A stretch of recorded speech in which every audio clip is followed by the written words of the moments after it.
just wanted to say to the team at CCG that this is the first time I'm attending one of the conferences, and so far it has been fantastic. I'm only sorry that I wasn't able to be part of the discussions for the other days. But in respect of this very important topic of transparency and disclosure, I was hoping that I would come after my fellow panelists who are way more qualified than myself to speak on it. But, you know, we all know that transparency and disclosure is an essential part of, you know, good corporate governance.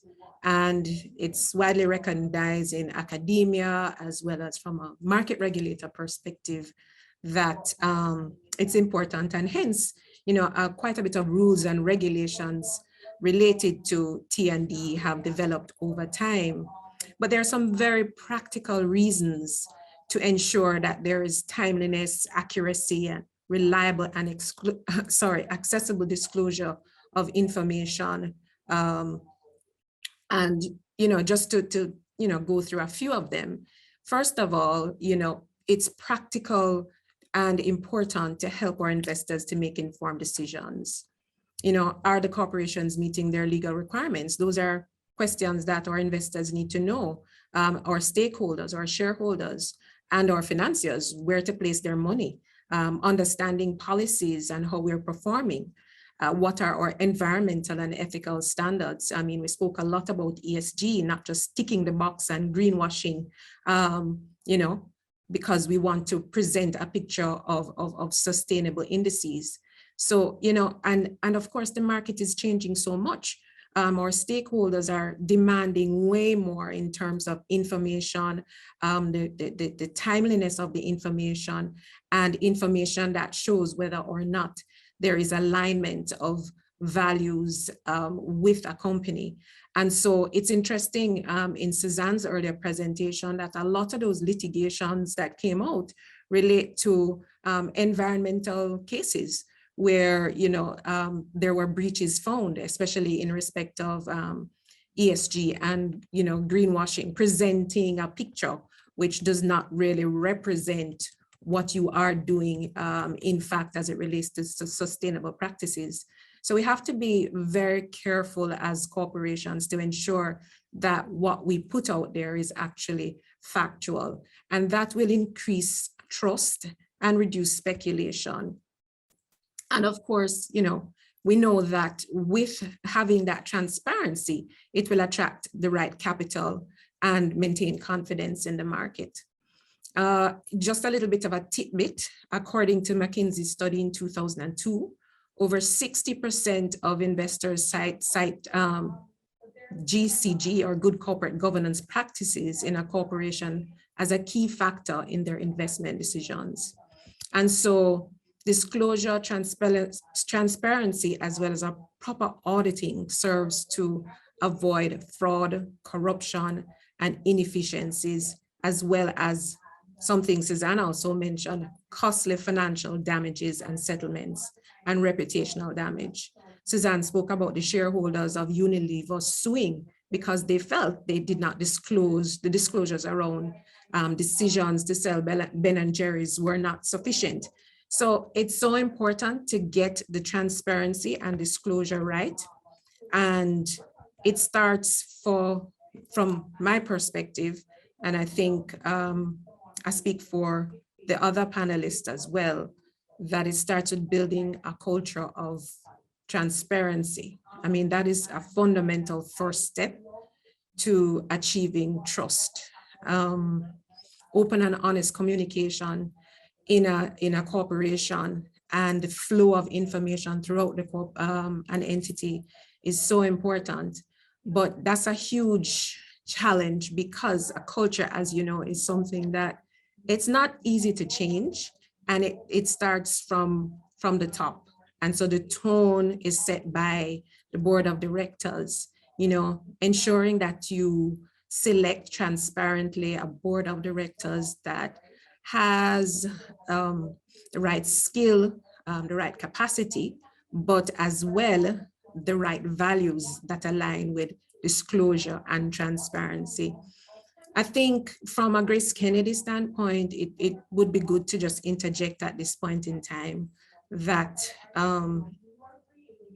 it was helpful to have founding fathers who had those values.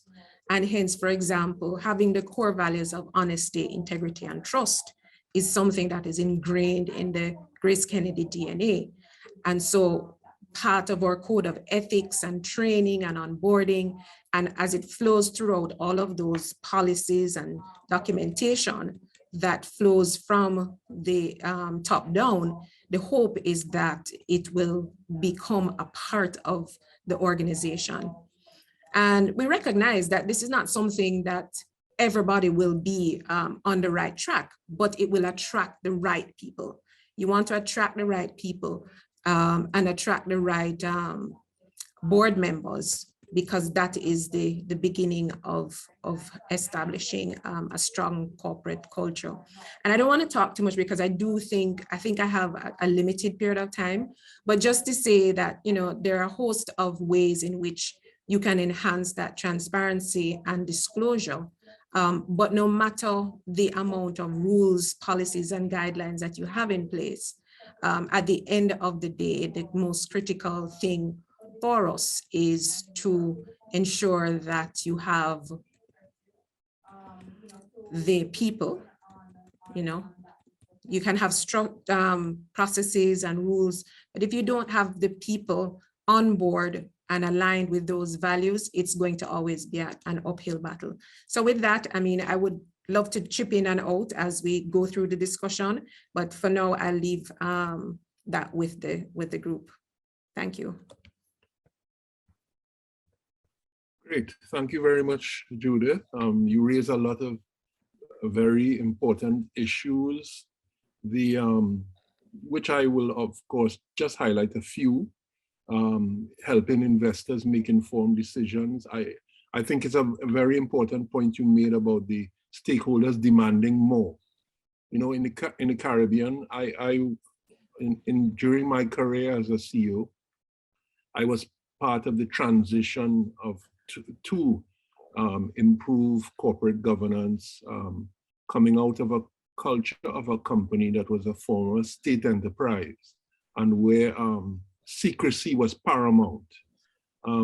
Investors are no longer tolerating the attitude that, you know, in terms of minimum disclosures, and that is why I believe that modern corporate governance is pushing organizations to higher levels of transparency and disclosure. And the whole issue of the culture, that's what I'm alluding to, the culture of many companies within the Caribbean, that these new demands of transparency and disclosure are pushing against a culture of secrecy. And that is something that we have to be conscious of. All right, so let's move to our next panelist. Ron, would you like to make your contribution at this point? So thank you. And, you know, I just want to associate myself with the points Judith has raised, especially the importance of disclosure and transparency as it relates to, you know, reputational and the credibility issues of an organization. And the importance for, yes, the external auditors' role in that assessment of the quality of the report. Now, I'm going to focus more on the non-financial aspects of reporting. And therefore, you know, in a nutshell, we know that most companies, especially, let's look at those listed on the different stock markets across the region, they are compliant to the requirements, especially as it relates to the financial aspects of reporting. But we are still very much in an embryonic stage, I will say, as it relates to the non-financial aspects of reporting, which is not required on one hand, and it's all part of being progressive, and companies are now embarking on this journey because they are recognizing the increased stakeholder interest in these non-financial factors that we call environmental, social, and governance issues, for example. So with this thrust of more needed by stakeholders in terms of understanding a company's performance in these non-financial aspects, the issue of how you report and the quality of reporting is very important, especially when we look at what has been happening while we are seeing more and more companies, for example, in Trinidad and Tobago that are listed, reporting more on their social governance and environmental initiatives. What we've seen is that we need to get them to be more measurable, quantifying their performance in that area instead of storytelling. You know, one of the biggest challenges that we have to overcome, and one of the biggest criticism then of what we call social responsibility and reporting thereof, is that it felt like a good story to tell. But the credibility issue lies with not being able to adequately measure that initiative, its impact, how it's back to the alignment of these core goals of the organization and business of the organization, and therefore why you would have selected these specific, let's say, social and environmental initiatives to pursue. Of course, the governance aspect remains very critical, especially as it deals with both composition, independence, diversity in terms of gender and skills. But what I've seen as the biggest gap, because there is progress and there has been, I will say, consistent progress in aspects of gender diversity on listed companies in Trinidad.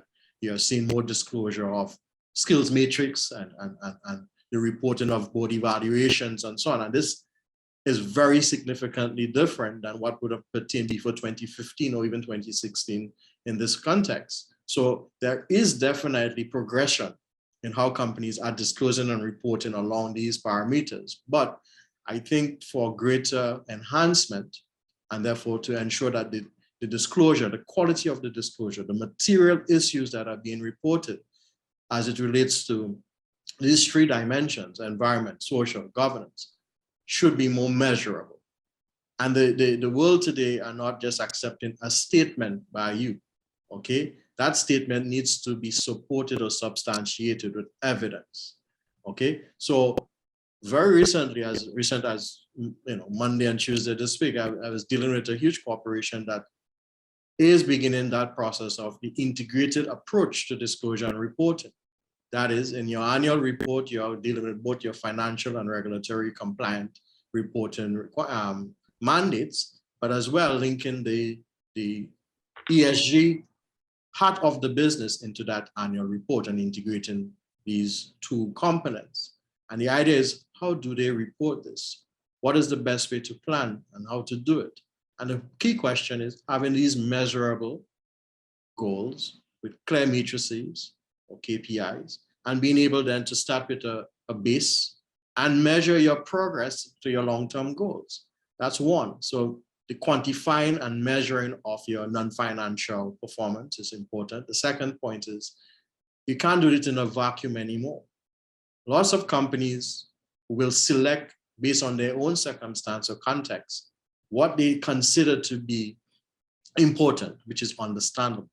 But now you cannot leave it just at that extent. You have to understand that when we talk about non-financial disclosure today, it must be done in some form of accepted framework. For example, which is very relevant to us, the UN Development Goals. And then we know that globally there are other ESG standards and frameworks that can be used.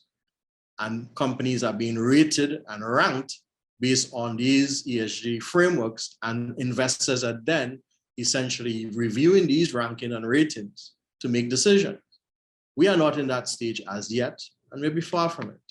But in all fairness, we need to be able to anchor the organizational impact and its efforts in these non-financial areas into a wider context, which is how does it really impact your industrial development, your national communities development, for example, or regionally. And this is where something like the UN Development Goals as a framework that we could all align to and recognize. And Trinidad is very much, and most of the islands in the region are very much signatories or made commitments to these goals. Companies can, as a first cut, assess whether or not there are relevant goals within the subtext or the sub-goals that these 17 UN goals have, and whether or not their initiatives can be assigned or aligned to these, and measure them, because they're very relevant. So that's my second point, essentially. Having a good framework recognizable by stakeholders that you can anchor those non-financial reporting measures to, okay? And the other point is that we need to understand the implication of such requirements of reporting, implications for senior management. Judith talks about the organizational culture that you have to create to do this, because this is not a departmental issue of responsibility. This has to be integrated across the entire organization. And of course, you have the board of directors to recognize that these are strategic issues that they must be understanding and ensuring that management is adopting and being able to report on. Because at the end of the day, in today's context, post-pandemic, current Ukraine-Russian crisis, etc., and the climate issues that we face, there is no doubt that non-financial factors are more and more impacting financial performance. Hence the integration and hence the understanding of alignment and measuring what we do. I'll pause at this point because I know that I'm just sharing some key points for us to disclose and discuss further. So thank you, Dr. Bertrand. Okay, Ron, thanks very much for your contribution.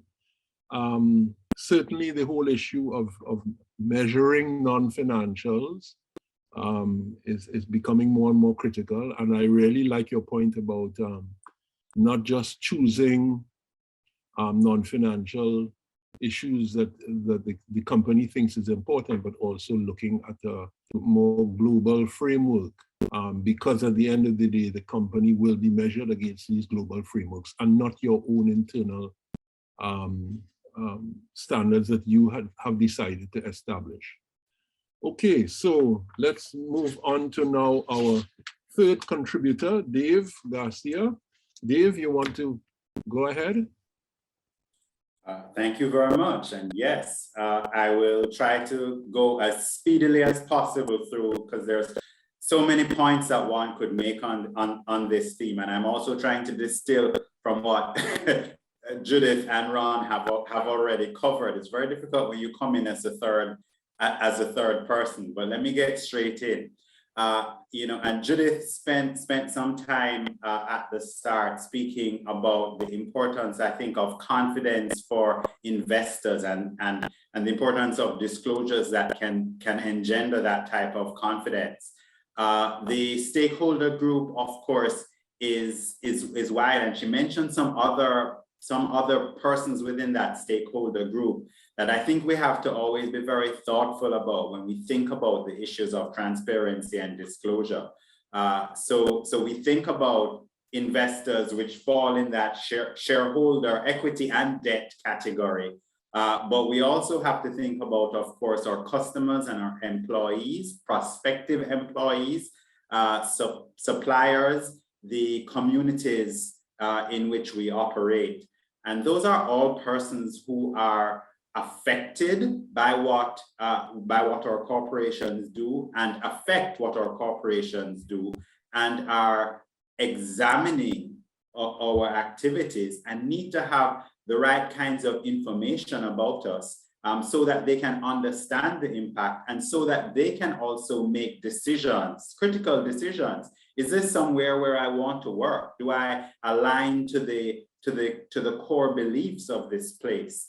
Is this somewhere with which I want to do business, where I want to, from which I want to purchase products? Am I willing to spend a little bit more actually to purchase this type of product because I actually believe in what this company believes in, and I support what it will do with the excess, if you'd like to call it that. And those are some of the ways in which, for me, disclosure can be really very important, and where we are differentiating ourselves in a particular way, it can actually provide both financial and non-financial opportunities if we're willing to, how should I say, expose ourselves to the public in a way that's appropriate. And obviously exposure to the public means that we we really have to be persons who are worth being exposed. And so for me, when I think about transparency and disclosure, I think first about ensuring that we have the right character before we try to have the right reputation. Because what we're trying to do is not to build a story about ourselves out there that's who we want to be, but instead the story about ourselves, about who we really and truly are. Now, and that's not to say that there isn't a place for speaking about our aspirations, for speaking about, for instance, purpose. So at NCB, we talk about now our purpose of empowering people and unlocking dreams and building communities. And that's something that for us is about who we are now, but also what the future of NCB is to look like. And so we have to really have, I think, both those elements, the present, well, three elements really, the past, the present, and the future in mind when we think about what we're speaking about ourselves. Judith mentioned also, I think, she touched on a number of the relevant pillars really of transparency and disclosure. And I think it's very important to be anchored by those pillars. Truthfulness, accuracy is one, completeness, materiality, timeliness, and accessibility, she also spoke quite a bit about. And those are important elements for me to always bear in mind because when we speak about disclosure, there is a fair amount of decision making that has to be made. Everything is not straightforward, oh, we're going to put out this information and put out this next piece and so on, because it's really unfair to stakeholders to just inundate them with endless pieces of information, some of which may be minutia, on the basis that we are seeking to be transparent and to comply with our disclosure obligations or expectations. We have to really be thoughtful about what should be said, to whom, when, and how. And so, and those are things that I'm always thinking about when I think along this theme. So I'm looking at, what's the organization trying to achieve, the mindset, purpose, vision type elements that of our disclosures, the values. And I think those relate very much to what Ron was talking about in relation to the non-financial. And the non-financial, of course, will tie in important ways to the financial as well. And then we look at what has the organization said about how it will seek to achieve these objectives. And there, I think we're looking at things like policy statements and disclosures about them and charters, whether it be board charters and committee charters and so on. How is it, what's the framework for achieving what we've said about who we are? And then the third thing that we want to talk about and that I think stakeholders should be looking at is what have we said about what we're actually doing, and does it line up to what we have said about who we truly are? And there, of course, the disclosures can come down to what's on our website, what's in our annual report, what's in our quarterly disclosures, beyond just the numbers that we represent. And how do we engage on a regular basis? At NCB, we do it, and I know a number of companies, especially in Jamaica, use the investor briefings in addition to AGMs to engage with the wider stakeholder groups. This establishes accountability, but it also gives persons a sense of direction once we can be very clear about in distinguishing between what's historical and what's forward-looking. Because if we blur those lines, we run the risk of really deceiving the stakeholder groups, which is not what I think any of us should be out to do. And certainly from where I sit, we are, I'll say we have zero tolerance for intentionally misleading stakeholder groups. And very limited tolerance for mistakenly doing it either, I should say. But the intentional is just absolutely out of the question.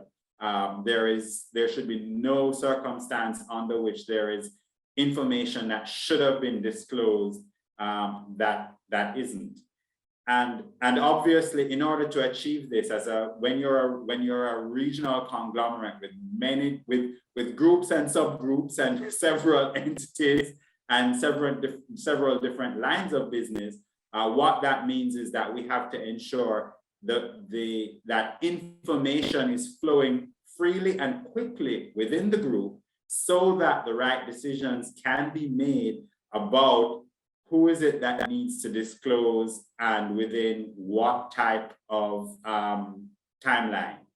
So given the time limitations, I will also stop right there, Dr. Bertrand, and allow you to grill me and my fellow panelists. Well, no intention of grilling, but very interesting points you raised. I like the point about character, the whole issue of disclosure to build trust, relevant and appropriate information. As you say, we can't be just bombarding our stakeholders with all sorts of information that they eventually tire of us. So what I would now ask Judith, if any points that you wish to, some panelists have commented on some of the statements that you have made. So I don't know if you want to reply or respond. I think Ron made an interesting point about the disclosures around the board and board composition. One piece of information that I found very interesting is that in terms of looking at transparency, that when we have a diversified board, then the transparency and disclosures can be enhanced. So what I found is that a piece of study stated that a higher percentage of female directors and directors over the age of 50 years excel in the disclosure of corporate governance and transparency related information. And then in relation to pertaining to strategic information, companies with more independent and non-executive directors disclose more strategic information, and companies with more ethnic diversity scored higher on attempts to level the accessibility of information to all stakeholders. So I'm harking back to the point that, you know, developing that culture and having a strong board that is appointed transparently and aligns with our values and objectives as it relates to transparency and disclosure will help to build this across the board. So it's just a point that I wanted to bring across in support of Ron's point around diversity of the board, because a lot of times we think about diversity, or we need to have diversity because it helps, you know, in various different ways, but linking it directly to transparency and disclosure for the purposes of this discussion, I thought was very interesting.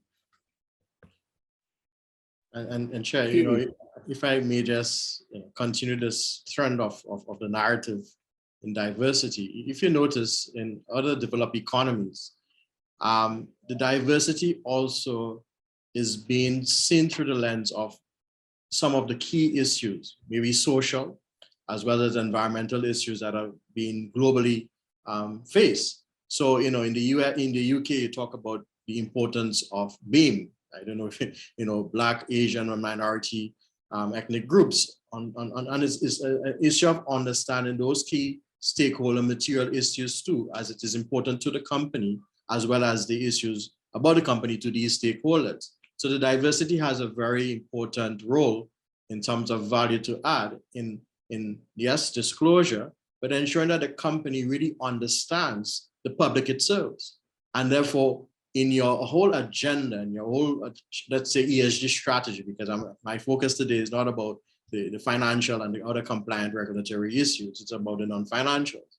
You will then know if you're being relevant, the point that Dave has made, the relevancy and your awareness, your IQ about your key stakeholder material issues, and how are you appropriately taking steps to impact or address these issues. And it's a reciprocal relationship, because these key stakeholders, arguably, you cannot do without them for your business, if your business ought to be successful. So diversity has to be, in my plug here is the wide scope that it can take, but yet still be very relevant. Ultimately, how you report and how you address these issues that are pertinent to you from that aspect. Okay, Dave, any rebuttal, any comments, additional comments?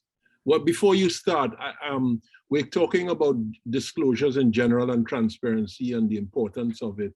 But I would like you all to think about difficult disclosures, challenging disclosures. Has your organization, or are there examples of disclosures? I mean, as a CEO, I faced difficult disclosures in my career. I mean, fatality in a plant. We had, if you recall, in Jamaica, we had the terrible cement crisis where we had off-spec product being delivered into the market, and that was a nightmare. And battling through those disclosures as a publicly listed company, as a subsidiary of a Trinidadian company, maybe we could talk about some of those types of issues and how maybe what the foundation that we laid earlier in terms of disclosure and transparency prior to such a crisis may have assisted us in terms of the confidence or trust that the external publics would have had in terms of how we communicated in difficult circumstances. So if we could shift the conversation to some difficult disclosures. Anybody wishes to go?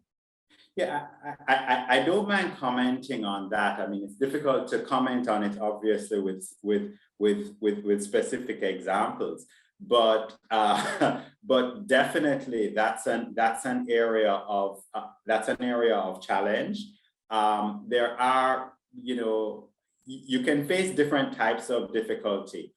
So one that I have seen is that is when one needs to make a disclosure about some circumstance that has evolved, say a rumor that is out there that you become aware is present, and sometimes the challenge is, and it may not be true, but the question that you face sometimes is, when I repeat the rumor in order to discredit it, am I giving credence to it? and as a company with listed securities, when those rumors start to circulate, you really don't have the choice from the perspective of the listing rules. You do have to talk about it. So at least the stock exchange rules, in a way, help to resolve the dilemma. But you are left with the challenge, I would say, around what exactly to say, and those become some very, very tricky discussions internally there, and a number of stakeholders really have to weigh in on it. Something else I would mention, and you can have very small things become challenging in relation to disclosure, and I would say in relation to timing as well. So I think, for instance, about an issue as small, you might say, as a decision to appoint a senior officer or a director that may have been reached, and we may have the perspective that we should immediately disclose when we reach that decision. But when we think about that, how we apply that carve-out that I think exists in both the Trinidad and Jamaica rules around temporarily delaying a disclosure where the immediate release of the information would be unduly detrimental to the interests of the company, we have to think about what does that mean? How exactly do we apply that in circumstances where, for instance, as in our case, you need regulatory approval before you appoint someone. And what if you don't get it? Or what if it's delayed? What impression is conveyed to the public? If you make the disclosure while you're making the regulatory application, might the regulator believe that you're putting some sort of subtle pressure on the regulator to approve the application and to do so speedily because you've released the information already to the public? Or if it is that the person, you've decided to offer someone a position, but they haven't accepted yet, or they've accepted, but they have not yet resigned from the place they're coming from. And you can have some very tricky situations arise even from the smallest of circumstances. Now, I give us a small sort of almost everyday example, just so that we can appreciate how the problem can take root and how the decision-making process around it needs to be developed. Now, we have a very clear approach to dealing with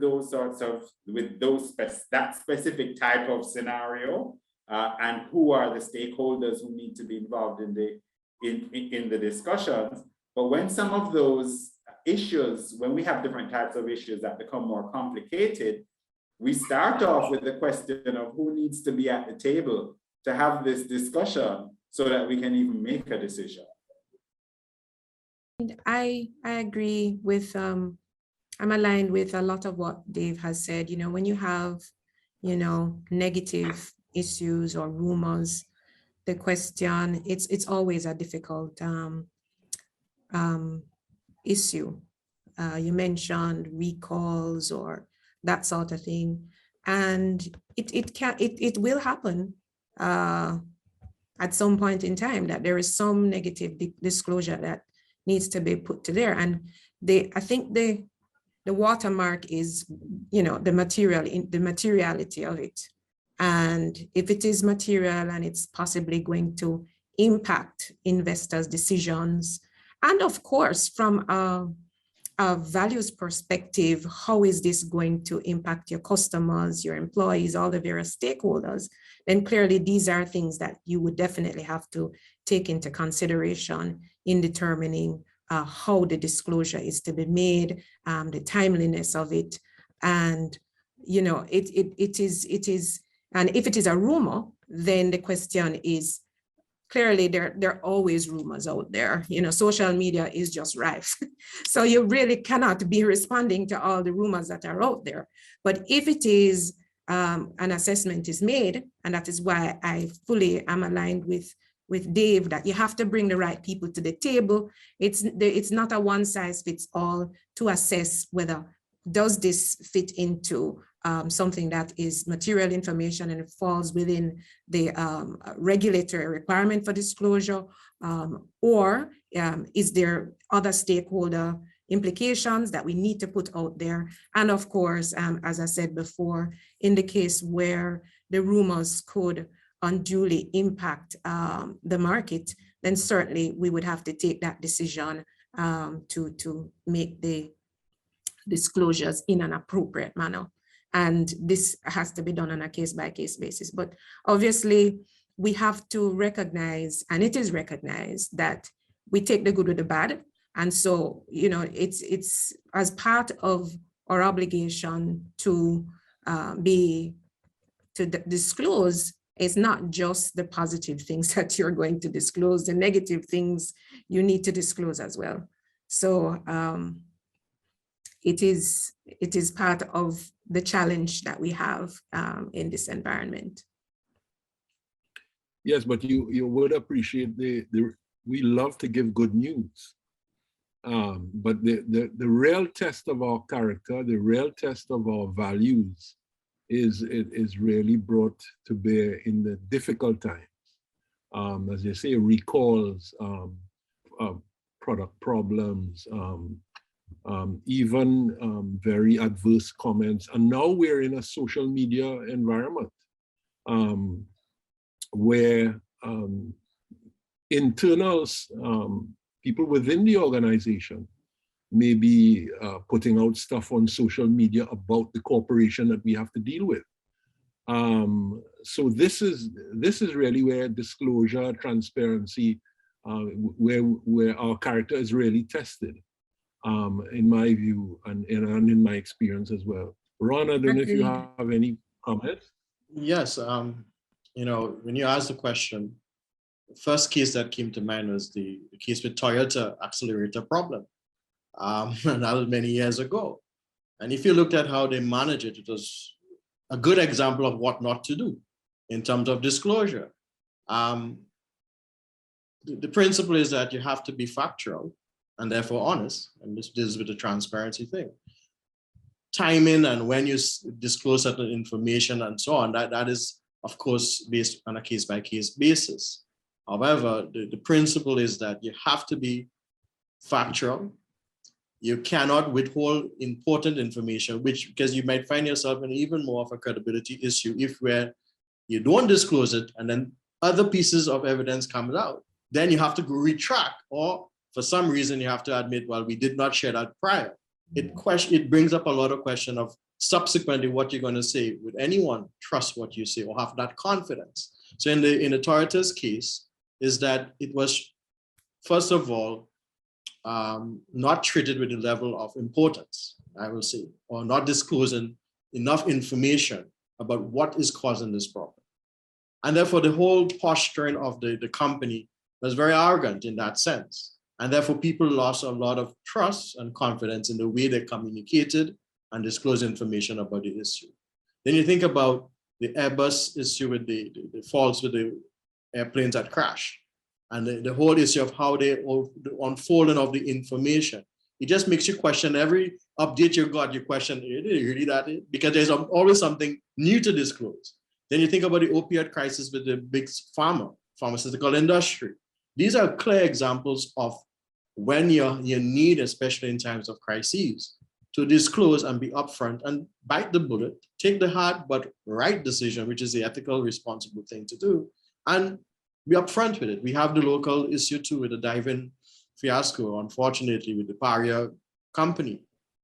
Disclosure of that information upfront is important, because what happens? Not only forgiveness might be coming faster because you have been upfront and there is consistency now. When more information comes out, be it from an employee who is blowing the whistle, quote unquote, or any other investigator, your skeletons, quote unquote, or the factual material issues, you have disclosed it already. So there's nothing to hide or now come back to retract or question your credibility. So the principle is that the discipline of, or the culture of knowing that, okay, these are the factual issues, this is the issue, we have to disclose. When we do it, yes, if you don't have all the information, you admit that. You disclose that we are still investigating. And by such time, we hope to provide more information. You know, the fact is we cannot get around. There are no shortcuts in these circumstances about providing the accurate, factual information. That's my view. And Ron, I totally agree with you and support that. It comes back to ethics and values. You know, you forgot the VW case as well with the carbon Yes, emissions. yes, yes. You know, Thanks. and it's something that I think if you have the right ethics and values within the company, that is not even a question. Yes. It's not even a question. When we talk about assessing who to bring to the table and what to disclose, it really is just looking at the materiality of the particular issue and the circumstances. But where there is an ethical issue that could impact the market, that could impact our customers, there's no question that there is that requirement from day one to make the necessary disclosures. I remember one example where the particular supplier wasn't sure that there was an issue. But because of the far-reaching impact it could possibly have if it turned out that it was in fact an issue with the product. And they took the position that, look, we're going to recall everything. We drafted the press releases, we put everything out there in the media. And as with Dave, there is a standard operating procedure to say, this is what needs to happen. I mean, obviously it's not one size fits all, but there is a process and there should be for any organization that is serious about transparency and disclosure to ensure that those procedures, processes are in place to allow you to act with alacrity to be able to respond in circumstances where you need to be able to disclose the information on a timely basis. Yeah. And if I can just follow on that, Judith, and I think, and you mentioned again the bringing of the stakeholders together in relation to that question of materiality and so on. But I think also when I think about the completeness of the disclosure, when we think about disclosures of in relation to issues that may be or may appear negative, I first of all agree that those are what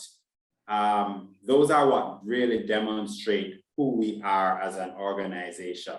Okay, because if we're persons who we're quite happy to speedily disclose the positive information, but the negative ones we want to hide, and we really don't believe in transparency at all. And we don't believe we neither believe in transparency itself as a principle, nor the rule itself to be followed. But when we bring everyone together, part of what I think we have to be talking about, and part of what we do talk about, is what's a complete disclosure. And a complete disclosure, I think, is in many cases, it's not just limited to these particular, to what the facts are. I mean, we know that we're also obliged to state what's its impact on us, but also it's an opportunity for us to share full context. And that's part of I think, how we need to think about our transparency as well, because we have the ability, and where in particular when we are the ones who are leading, and this is where time comes in to me, where we're the ones who are leading with the disclosure, as opposed to being forced into a situation where we're responding to information that has leaked.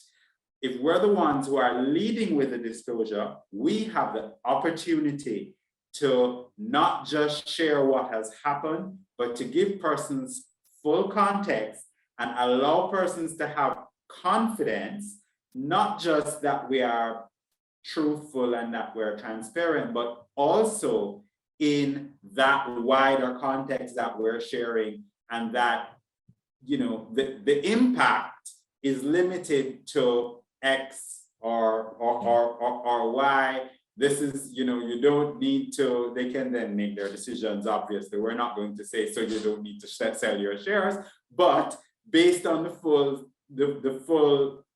disclosure of information, they can then make those decisions in an informed way.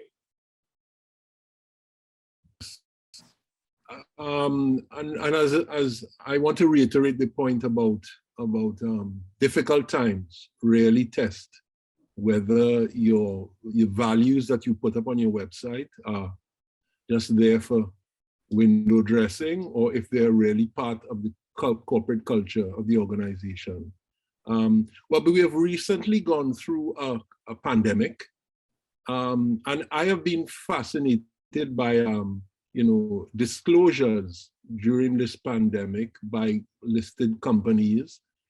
In fact, one listed company had recently, in fact, in today's media, published their results. And you could see the comparison between their current results and their pandemic results. And I was thinking, I didn't see many profit warnings. I didn't see a lot of disclosure around the, in advance of the publication of results in terms of the impact of the pandemic. Maybe I missed it, I don't know, but this is all part of disclosure and transparency. A global pandemic has hit the region, and some companies did extremely well during the pandemic, but others suffered. And how did these companies, I don't know, some of our panelists, you went through this, and not only the effect on your performance, but also I know many companies were struggling with infections within the company. So you have an outbreak of COVID within your company. What did you put out a notice? Did you disclose? Did you tell people that we're shutting down branches and or did it all kind of operate fairly quietly? It would be interesting to talk about the pandemic and how it affected us and in regard to this disclosure and transparency issue. I mean, of course, the pandemic was unprecedented for everyone, right? So it was a learning curve for 2 years, I would say, how companies responded in terms of reporting or disclosing. And some companies did that very well in terms of almost an ongoing update of how they are dealing with it, especially not just from the performance side and so on, but how they're engaging their staff members in being able to transit to remote work and health and safety measures. I remember seeing press ads in the daily newspapers if a particular factory had to close or a plant had to close, and what the company has done or what steps they would have taken, even absorbing the costs of testing and so on, or quarantine. So we have some, I would say, some cases that are very good in terms of how it was done. And there are companies that did it well, but did not report it as well. So my observation is this: we are still yet to develop a culture of disclosure that is robust beyond the ongoing obligatory reporting requirements, okay? When we have greater demand as a driver for that type of information, that helps us improve as companies. But I think too, with the absence of a framework, with the absence of standards and requirements to report on these type of things, generally speaking, if it's voluntary, yes, it's going to be voluntary in how they disclose it, as opposed to understanding the nexus with these things and ultimately their corporate position. So my point is the quality of disclosure or the manner in which we disclose is also possibly associated with the absence of that type of guiding principles or standards that we don't have for reporting in such a way. We are very strong in what you need to report as a listed company based on your SEC rules and so on. But beyond that, it's up to you. That's the reality. Okay, our Jamaican panelists, what was COVID like in Jamaica in terms of Grace Kennedy, of course, in many lines of business, NCB, a financial institution. What was COVID like for you all in terms of how you handled disclosure issues?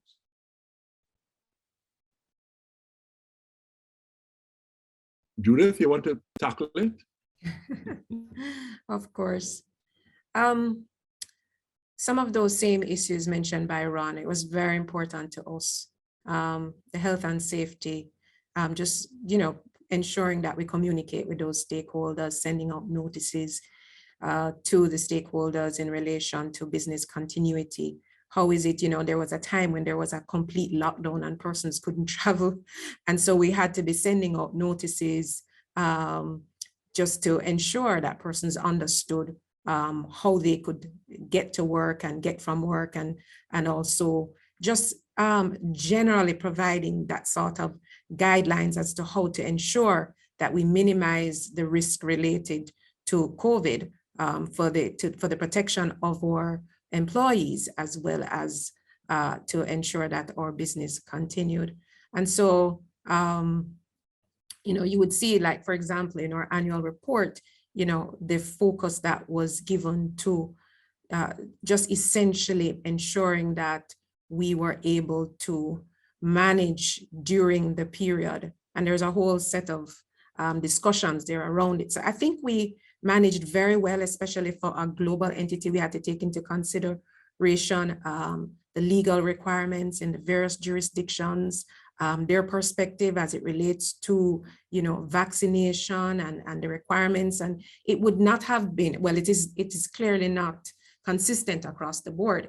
And so in terms of ensuring that we had that kind of open communication and disclosures across the board, that was very, very critical, and continues currently, that we continue to have that kind of open disclosure and transparency around the pandemic. One of our factories, incidentally, had to be closed because of that, and that was also part of what was released in the media. And so, it really is, we feel as though we're part of the community in that respect, because just by the very nature of our business. And so there would be no point in trying to, keep those types of information a secret. It's for the benefit of the business, as well as the communities that we serve, and of course our employees. So it is something that we continue to do even now. And so, that's one of the things that I find that some entities were a little bit more open than others. But I think for Dave's point that he made earlier, is that you really don't want to bombard the stakeholders with too much information. So insofar as the information was relevant and was important in terms of protecting their health and safety, and also disclosing in terms of the impact on our business, that is what the focus ought to be from our perspective. Okay. All right, Dave, you want to comment before we open the floor? Sure. I'm glad Judith made the point in relation to information, the potential for information overload. Because I will say that when we were going through the pandemic, we would have some regular senior meetings to discuss various different aspects of how, number one, impact, and number two, how we would respond. And when I think about, much of it was really operational, how we would have to proceed. And we would regularly have these discussions about what exactly are we going to, what are the disclosures that we should be making, and to whom now. And it was, and those were interesting conversations, because yes, one of the big issues that we had to contend with is, are we going to be putting out some sort of release every other day? And is that sustainable? And if all the organizations that are going through this in the way that we are continue to do that, then what type of environment are we? What type of environment are we creating? And I will say that when we did make disclosures, no matter how small they were, if they were disclosures at the time that there was an infected person had entered one of the branches of NCB, the bank, which I want us to bear in mind is one of dozens of entities now that exist within the overall group. And we would put that information out and say we're going to sanitize and so on. That was like a big news story. It could be the headline of the day. And a number of the organizations, I think, went through that. So it really was very difficult at the time to make those decisions around what needs to be said and when. And going way beyond the issues of, as a public listed company, what requires a material change notice or what requires a disclosure to the stock exchange. Right. We do have a question from Indu. Indu, would you like to articulate your question? And I believe it was directed at Ron.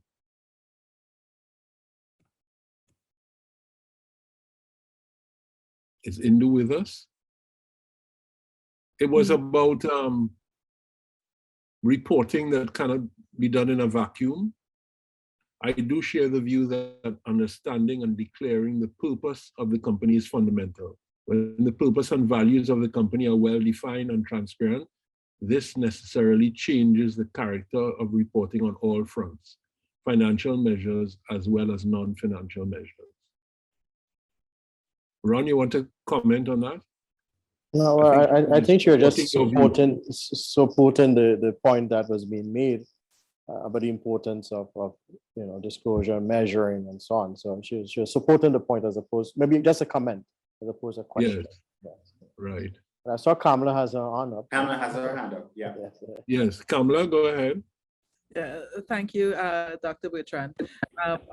I didn't want to miss the opportunity to share that, there was the recent governance rankings, which Ron led with the collaborative efforts between the Caribbean Corporate Governance Institute and the Atalogtrack Global School of Business.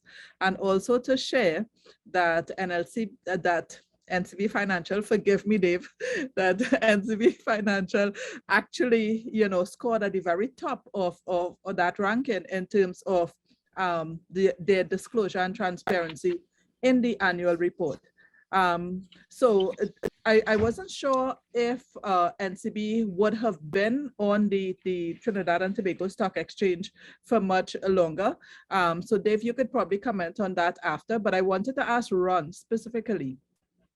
During the time that the Lockjack School has been doing this ranking exercise, have you seen that the listed companies are responding differently in terms of their level of transparency and disclosure? Okay. Should Dave go first or I just, okay, well, I could just jump in. Yes. So if you compare, let's say we started this around 2018, 2019 financial year. And what I have seen is this. Some companies reacted as expected, where some felt offended or a bit upset when they were ranked. Because of course, when they compare their competitors with their ranking, it was not that good. But that prompted a number of change behavior, I will say. Patterns. One, we were asked to further explain what they can do to improve in terms of how they disclose. Some companies would argue, well, we disclose these, let's say ESG or non-financial factors on our website, but it's not in our annual report. So that was a disconnect, which I said, well, yes, we are looking at the only source document as your annual report, because our agenda is to ensure that your annual report is not simply about your financial performance. It must be integrated. It must give a true holistic assessment of your company. Okay, it's you reporting on your company's performance from a sustainability perspective, which means cannot only be the bottom line, right? So what has happened since, I have noted a qualitative difference in most of the companies disclosing richer information about the board structures, composition, skill sets, board evaluations. etc. I think the biggest change that I've seen, in addition to the quality of disclosure, is the board composition in terms of gender balance or gender diversity. We have companies that are 80% female board composition now. The majority are about 30% and above, when before 2018, it was really male dominated across the board, with exceptions of one female or two female directors on a particular company. The biggest shift I've seen is the shift in gender representation on boards, as well as, secondly, the effort being put in to report on those environmental, social, and governance issues. So the text and the enrichment of the reporting is much more useful and insightful than it was before. Of course, we needed to get into helping them becoming more measurable in what they report in those areas. So they can examine themselves too in terms of how they are progressing and how their stakeholders are seeing them. You know? Yeah. Okay, Dave, I believe a question, interesting question, was leveled at you about NCB being on the Trinidad and Tobago Stock Exchange. Right. So yeah, NCB has been, we've been registered as a public company and listed on the Trinidad and Tobago Stock Exchange for quite some time. For I believe it could be somewhere around 15 years. Taking into account when we did a scheme of arrangement, I think it would have been just over 5 years ago. Before that, it was National Commercial Bank Jamaica Limited that was listed, and then subsequent to that, it was NCB Financial Group. And it's been, I think, very interesting to see over time how we've had the development of these standards quite apart from the rules. We've seen them globally, but certainly in Jamaica and in Trinidad, the development of specific indices for measurement, which I think is really quite useful. It's great to have overall standards and codes, but it's also very, organizations like ours, we love things that are measurable, right? And I like being able to say, okay, well, so this is the score that we got for this, and this is the gap, and I've done my gap analysis, and these are the areas for improvement, and so that's something that I would say from our perspective we really do welcome. The Trinidad took a somewhat different approach from Jamaica to it, which I thought was interesting. Trinidad took the approach, as Ron just mentioned, that we're going to make the disclosures. You're a public listed company. We conduct the evaluation, and then we're going to indicate to everybody what your score was. And here it is. And you're a public company. Why should that be an issue? And if you think about it, you're really scoring information that's already out there.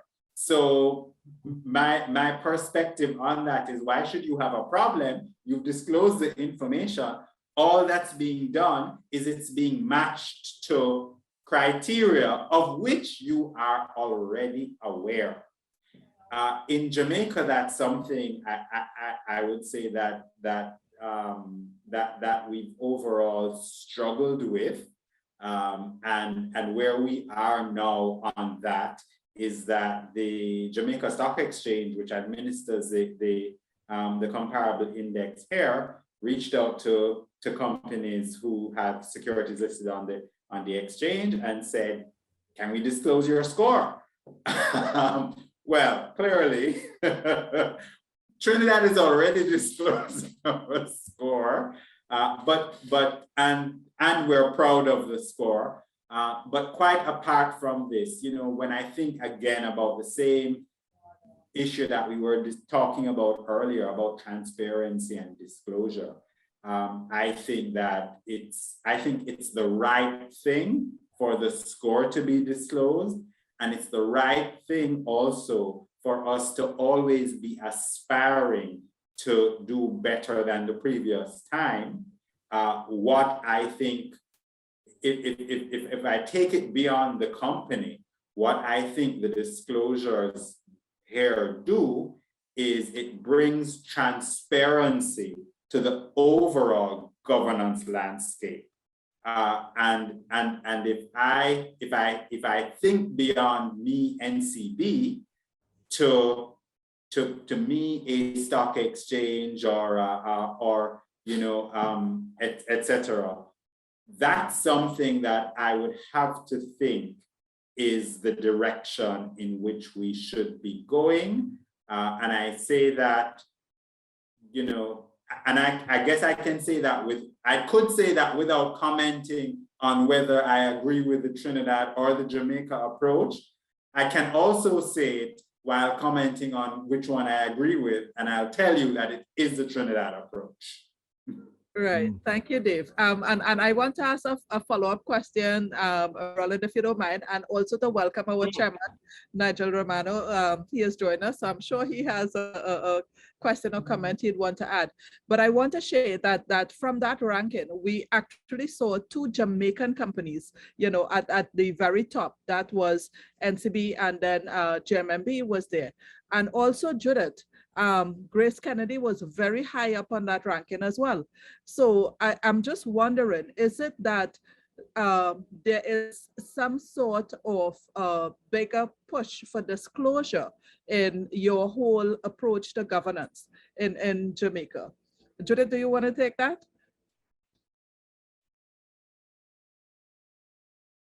I think you're absolutely right. The JSE Best Practice Awards is really an avenue that recognizes companies in the securities industry. And it's like a competition. You don't want to see your company out there getting a C+ or a C-. And it really is a way to encourage and motivate and engender those best practices. So I do believe that definitely there is a push for that. One of the categories is disclosure, and I think it's investor relations. And that in and of itself is just one area, as you know, which would really push the corporations in Jamaica to be looking more closely at their standards.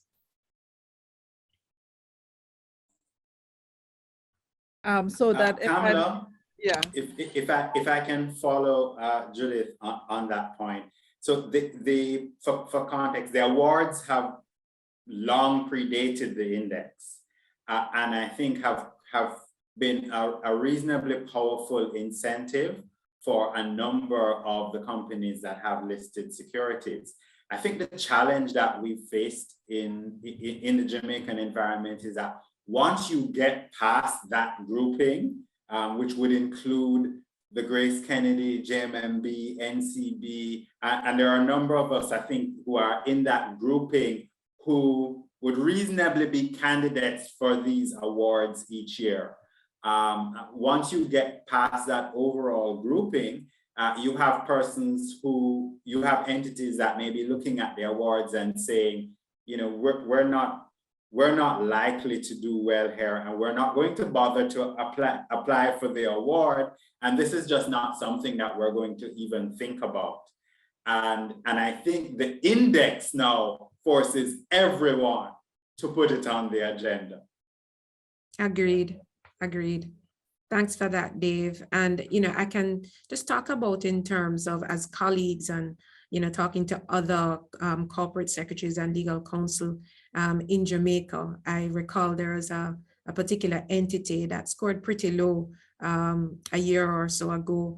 And the indices was one of the driving factors and incentives to give them that push to move up the rating. And they started out, I think they were at like a C-, and then this year they went up to, I think it was a B+, and it was fantastic, and it was published. So it really is a good incentive.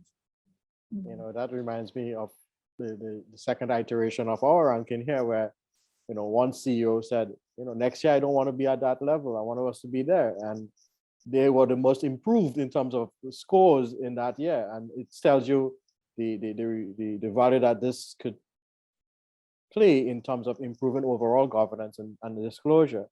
And the biggest challenge is how do you get non-listed companies to see the value in improving their own governance? And especially, as you know, in the Trinidad context, our biggest concern is state entities or state-related entities.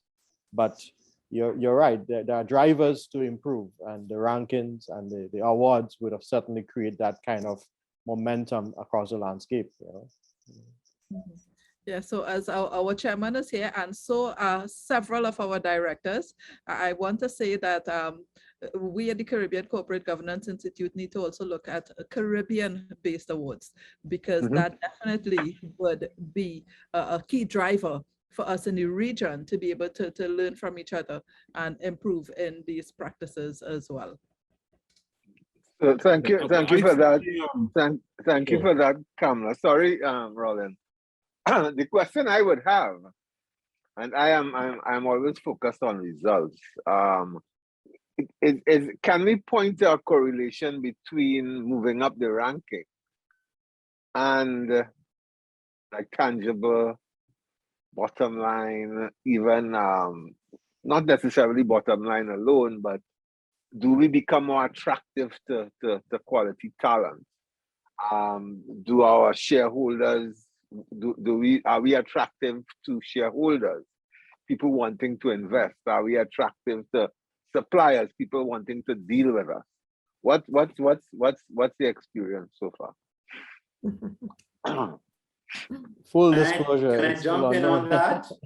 Go ahead, Dave. Yeah, so that's an interesting question, but I think part of the challenge in responding to it is the short period of time for which we've had the rankings so far.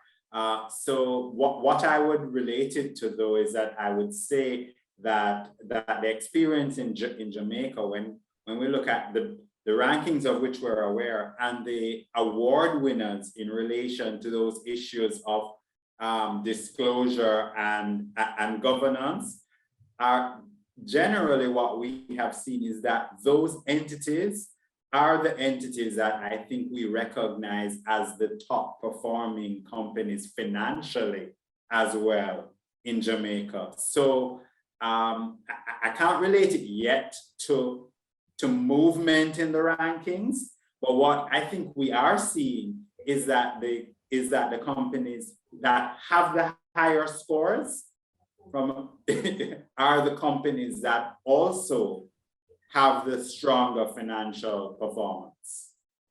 I mean, if I may just jump in here as well, I think Dave is absolutely correct that we are still very much in the embryonic stage of the ranking, and to measure a real impact or having a correlation with the financial performance to that extent. And a part of it is, even our retail shareholders, for example, have to be informed and have to understand these things from the non-traditional paradigm in which I would have looked at it. But we also are aware of the increasing changes that are taking place globally. For example, we know in the US, the proposed disclosure on climate requirements that the SEC has done in March. And while controversial, it's very much gaining momentum in terms of investors who are not homogeneous. There are a number of investors who are very much philosophically and otherwise truly serious about the sustainability issue and associating, as we know, ESG funds, however they do the valuation, is in trillions of dollars. And people are investing consciously in such related types of companies. So the idea is that over time, I will want to say it's reasonable that we're going to see institutional investors, maybe first, associating themselves or wanting to be aligned to companies that are able to demonstrate this type of governance practice. One of the annual reports from the local market, cited in their report where they ranked in the index. Okay, and if you probe this a little more, and I spoke to one of the senior persons there, said, well, the constituents we serve is not only in Trinidad, we are regional, and we want to show people that governance is so important to us, and that, you know, our performance there could be very much something of an asset body. So I'm just, you know, putting this on the table for consideration. Thank you for that. Ron, since you are the academic in the room, what work are you doing so that in encouraging people to get on board, that we can demonstrate to them, look, we have, not necessarily from the region, but from wherever sources global, that there is a strong correlation between good governance as measured by this set of metrics, good correlation between diversity and inclusion and increased performance or sustainable performance. How can we beef up the literature on that, and then you know, be more advocates for people getting on board, because it's not just the right thing to do, but it's a profitable thing to do. Yeah.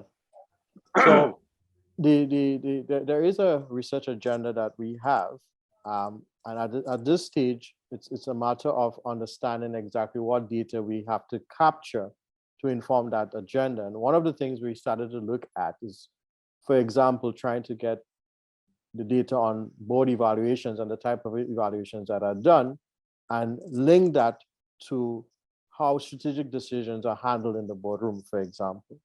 But one of our biggest challenges is access to information, people willing to disclose that type of, or have those kind of conversations. However, we have done, and you know, personally, I've done research and published in the area. However, I think our biggest impact right now is using the cases internationally to inform when we design training programs for directors or companies that want to improve building their capacity in implementing good governance practices. And the cases are used to demonstrate that correlation with good governance practice and sustainability in terms of the enterprise sustainability over time. It is still difficult, and I think it's not only for us, but it's still difficult, generally speaking, to have this direct correlation to always demonstrate in terms of how these governance practices impact financial performance in that straight cut correlation way. There's an association, there's a relationship, and it's done in multiple levels. So it's an ecosystem of such things that will eventually impact your performance. All right. So the school has to do more in that area, and we have to get more companies and stakeholders willing to participate in the conversation. So rather than just speaking about it, we need to have more indigenous data that could be used for that kind of informing that kind of development of governance. And this is why we partner with the Institute, so that you can get that type of data contextually for the region and help organizations, you know, build capacity from that perspective. Okay, great. Just one final point. Someone raised the issue of the state enterprise sector. And as you know, state enterprises are required to be compliant with the State Enterprise Performance Monitoring Manual. I don't know if many people know that that all this data is collected by corporation sole, and there are in fact compliance statistics for all these state enterprises. The problem will be to extract it, because I feel if we were able to make that information public, and I don't see why it should not be made public, the degree to which state enterprises are in compliance with the SEPMM, that might incentivize a lot of state enterprises to improve their performance in terms of governance practices. I just threw that out. So I just wanted to thank all panelists. We had a very interesting discussion today, and I hand it back over to Kalma.